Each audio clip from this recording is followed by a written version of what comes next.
to another Apollo Papyrus episode. I am Aaron Apollo Camp. For this episode, my interview guest is a former soccer player who is now an entrepreneur and the author of the book Never Quit on a Bad Day. Her name is Phebe Trotman, and here's my interview with Phebe. Phebe Trotman, welcome to Apollo Papyrus. Thank you so much. I'm pleased and excited and honored to be here with you today. Feel free to introduce yourself to our listeners. Absolutely. Well, Aaron, I am a longtime soccer player, retired professional athlete turned entrepreneur and author. And it's been an incredible journey. And basically, I've taken a lot of the life lessons that I've learned as an athlete, transferred them over to the entrepreneurial and author world, and now sharing it through books and podcasts and whatnot in terms of sharing some of those lessons so everyone can apply them to their own life too. What was your career as a soccer player like, and what titles and accolades did you achieve in soccer? Yeah, so I played high-level soccer. So I went to university. I played there. Let me back up. So I was fortunate to play on very talented teams and have actually won national championships at all levels. So under 19 won a national championship there. Went to Simon Fraser University where we played in the NAIA and we won a national championship there. As well as after university, I went and played with a league called the W League, which at the time was the highest level of soccer for women in Canada, United States, and won a national championship as well there, and then continued playing on in Premier, won a national championship there, as well as Masters, which is actually over 30s or over 35s, and have won two national championships there. So I've been incredibly fortunate to play on a lot of incredible teams, and then I've also had amazing personal accolades within my years as an athlete too. Without spoiling too much about your book, Never Quit on a Bad Day, what is your book about? Yeah, so Never Quit on a Bad Day is a compilation of short stories. So it's actually a book series, a planned book series. So this first book that's out right now is featuring stories from thriving entrepreneurs. And so really, I wanted to share the story behind the story because there's so many times we may look at people on their journey and think like, wow, oh my gosh, they've had it so easy, or I don't know how they did what they did, or, and we look at these people and yet sometimes, they may have gone through the exact same struggle we've gone through, or even if it's not the same struggle, there's going to be parallels in terms of the things that other people have gone through, and we can learn from them. We can learn from what they did or didn't do. And so Never Quit on a Bad Day is the story behind the story, sharing some of the trials and tribulations that entrepreneurs, investors have gone through to get to where they are.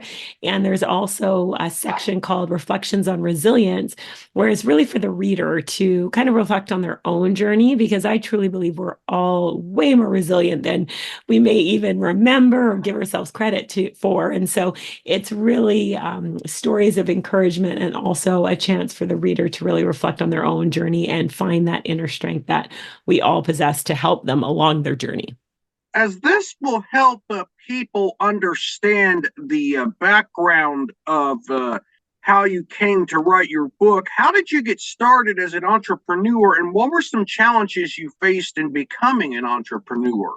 So I actually started as an entrepreneur. I was actually working a full-time job and I was sort of bored with what I was doing. And so I wanted to continue. I'm a person who loves to learn and grow and be challenged. And so I started a few side projects, if you will. And so one of them was, with my background in soccer, I started a coaching company and we go around the province of British Columbia teaching kids how to play soccer. Another one was I started actually learning about real estate investing. And then I also had an online business with a network marketing company. And so I was kind of juggling all these balls in the air while I was working full time. And then my plan was to kind of build up those, side projects, if you will, to a point where the income was high enough. And then I would leave my full-time job. However, life had other plans and the company went bankrupt. I was laid off. And so in those crossroads, I kind of took a moment to look forward to what I wanted my life to look like. And then I decided to focus on the online business that I had started because it was a chance where I could build it from anywhere. I could work in a team environment.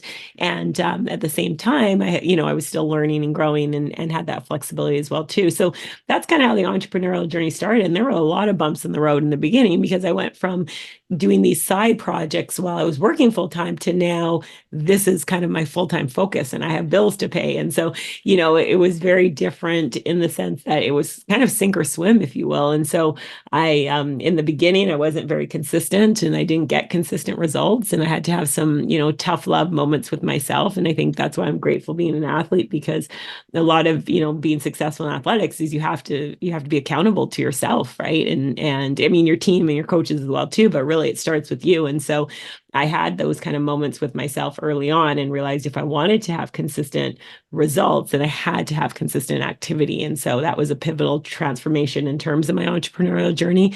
And once I started kind of being more consistent with my activity, realizing that it's a process and the timing may not work exactly as I want. However, if I trust the process, I stay focused on those consistent activities, the consistent results will come, and they did come. What group or type of people is your book Never Quit on a Bad Day for?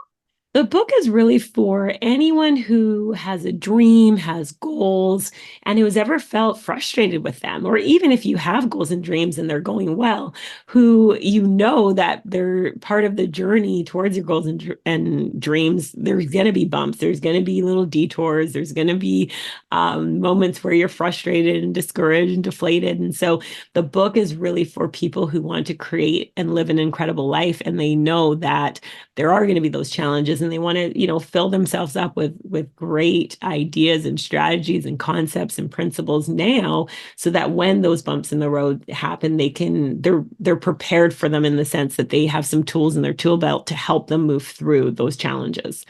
What can readers expect to learn from your book? There's a lot of life principles in that book. So, one of the things, the way the book's written is you can open it pretty much at any chapter. You can read it, cover to cover, or you could just open it up at a chapter and read that one chapter. And you're going to get out of all the chapters, they're very different, yet you're going to feel the contributors' emotions.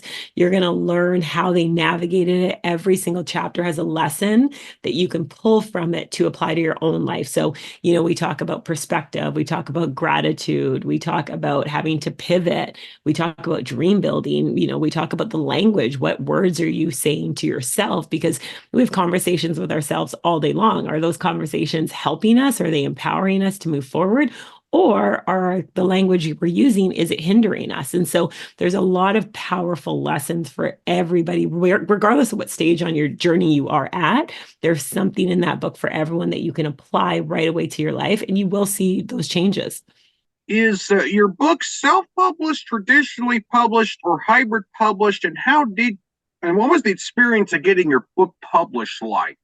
It was an experience because I didn't have a background in publishing or writing. One of the things that I've learned when you're, especially as an athlete, you're part of a team. Even if you're doing an individual sport, you're still part of a team, because you have your coaches, your trainers, your physiotherapists, your kinesiologists, your sports psychologists. Like, there's a whole team behind that athlete. And so I took the same approach in doing this book and writing this book, in that I reached out to some mentors. I asked them if they had suggestions in terms of, who I could reach out to help with cover design. And I knew someone who I'd worked with in a previous business, who I was excited to reach out to her for editing and then proofreading. And, so what I really did was I surrounded myself with great people. I had a vision for what I wanted to create. And then I interviewed people to find the right fit and who I could see myself working with long term, because as I shared, it is a planned book series. So I knew there was going to be multiple books, and I wanted to make sure I had a good team in place. And so I chose to self-publish, and it's been a fun experience. I say it's been because I'm working on the second book right now. And it's been a lot of fun to see an idea come to life, to hear the response and reviews from people who have read the book and how it's helped them in their own journey with their own goals and dreams. It's been really, really rewarding. And so I've really enjoyed the self-publishing route, especially because, again, I have a great team that I'm working with. Do you plan on, or do you intend to write more books in the future? And if so, what are some ideas for books you will or may write? Yes, Aaron. So yeah, Never Quit on a Bad Day is a planned book series. So I am in the process, actually just finishing up the next book in the series. So that'll be released in the next couple months here. Very, very excited for that next book in the series. And then I'm just going to continue on with the book series. So featuring stories that will uplift, they will encourage, they'll help people, making sure that we still have that consistent messaging in terms of making sure readers can have lessons that they can take away from the books and apply to their own life. So, book number 2 in the plan series is coming out soon. And then I will just continue on with the next book after that. I'm going to go back to sports for the next question, as you were a very successful female athlete. What are your thoughts about the increased interest in women's sports in recent years with Canada, the Professional Women's Hockey League is selling out arenas there, and in the United States, there's a very successful basketball player by the name of Caitlin Clark, who set the American collegiate record for most points scored in the college game, men's or women's. It is very exciting. It is exciting to see because I mean, sports are sports, whether women, men, like it's just, and to see people compete at their highest level, to know the effort that people put in behind the scenes. That's one of the things we get to watch athletes perform, if you will, in a game. However, there's hours and hours of preparation, mental toughness, physical, mental, that go into what we see on the court or on a field. And so I love to see it. I started off playing, I was on a boys team, whether it was because I was the only little girl who signed up for that team. I don't know if it was supposed to be co-ed or they're just, there wasn't a girls team. But at the end of the day, now to know that there's so many opportunities for female athletes literally around the world to excel and to create a life based on playing their sport that they love, that's exciting because there's so many more opportunities. And I know everything that sports given me in terms of my life and my goals and just experiences and travel and all, so many incredible moments that sport has allowed. And so to know that more athletes are going to be able to have those opportunities is exciting. It's very fun, and I love to watch sports. So to have more opportunities to watch is happy, makes me happy too. What is one piece of advice you would like to share with our listeners that may help them along their journey to creating a life they love? Be intentional. I would say it's really important to be intentional and first to know, well, what does a life you love look like? So I have a workbook, and I'll just give the shortened version, but basically it's talking about your dream day. And so it's all about, what does a dream day look like for you? From the moment you open your eyes to the moment you close them at night, like, what does a dream day look like? Who are you with? What experiences do you enjoy? What do you do for work? Do you have businesses? Do you have investments? Do you work? And it's important to write it in the present tense. It's important to really get in the feeling of it. And the reason I say that is because when you have an idea of what you are wanting to create, then you can be intentional in the steps that you take to move towards that. And so I've done this a dream day exercise many, many times, and I refine it. And, as I hit accomplishments and goals that I've written about, then I refine it and I continue, because again, it allows me to be intentional about what projects do I say yes to? What opportunities do I say yes to? Is it taking me closer to my dream day? If so, then I'm open to it. If it isn't, then it's probably not the right fit for me at that moment in time. And so I encourage people to really think of that, because it's easy to, see someone's life and be like, okay, they're successful. That's what I want. But it's like, is it truly what you want? So it's important to know, what does success look like for you on your own terms? What does that dream day look like where you're going to feel fulfilled? You're going to be excited about your life, and then work backwards from there by starting to take steps forward to help you live that life that you love. Phoebe, thank you for appearing on Apollo Papyrus. You were an amazing guest. Well, thank you so much. I appreciate the opportunity to come on and share, and thank you for everything that you're doing as well.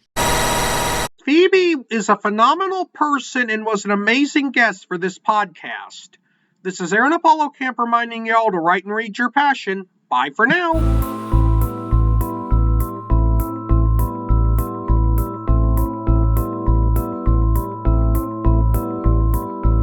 Remember to subscribe to the Apollo Papyrus YouTube channel at www.youtube.com/@ApolloPapyrus and the Apollo Papyrus Substack newsletter at apollopapyrus.substack.com. Y'all can visit the Apollo Papyrus website at campaaronapollo.witsite.com/Apollo Papyrus and follow Apollo Papyrus on Threads, Instagram, Facebook, and Tumblr at Apollo Papyrus. Copyright 2024, Aaron Apollo Camp, all rights reserved. This podcast episode is intended for the private listening of our audience. Any reuse or retransmission of this episode without the express written consent of the podcast host is prohibited, except under fair use guidelines. Royalty-free music and sound effects obtained from https://www.zapsplat.com.